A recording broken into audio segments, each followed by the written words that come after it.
یہ کہانی ایک چھوٹے سے گاؤں میں موجود ایک پرانی مٹھائی کی دکان کی ہے۔ دکان کا مالک حاجی رحمت برسوں سے یہاں مٹھائیاں بیچ رہا تھا۔ لوگوں میں اس کی مٹھائیاں بہت مشہور تھیں اور ہر خاص موقع پر لوگ اسی کے پاس آتے تھے۔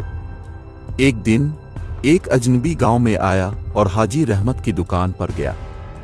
اس نے مٹھائیاں خریدیں، لیکن جاتے وقت حاجی رحمت کو عجیب نظروں سے دیکھا اور کہا، یہ دکان ہمیشہ نہیں رہے گی حاجی صاحب، رات کے وقت اسے بند رکھا کرو۔ حاجی رحمت نے اس بات کو مذاق سمجھا اور اسے نظر انداز کر دیا۔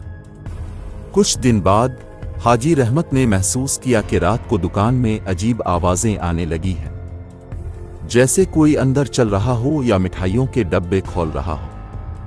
پہلے تو وہ اسے چوہوں کا کام سمجھا، لیکن جب آوازیں بڑھنے لگیں تو اس نے رات کو دکان چیک کرنے کا فیصلہ کیا۔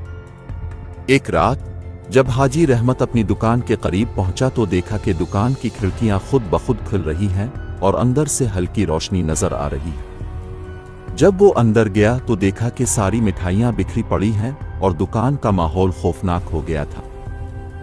اچانک ایک سایہ دار شکل دکان کے ایک کونے سے نکلی۔ وہ شکل دھیرے دھیرے حاجی رحمت کے قریب آنے لگی۔ حاجی نے بھاگنے کی کوشش کی، لیکن اس کے قدم جیسے زمین سے جڑ گئے۔ وہ سایہ دار وجود حاجی کے قریب آ کر سرگوشی کرنے لگا، یہ مٹھائیاں اب ہمارے لیے ہیں۔ حاجی رحمت نے جیسے تیسے اپنی جان بچائی اور صبح ہوتے ہی دکان بند کر دی۔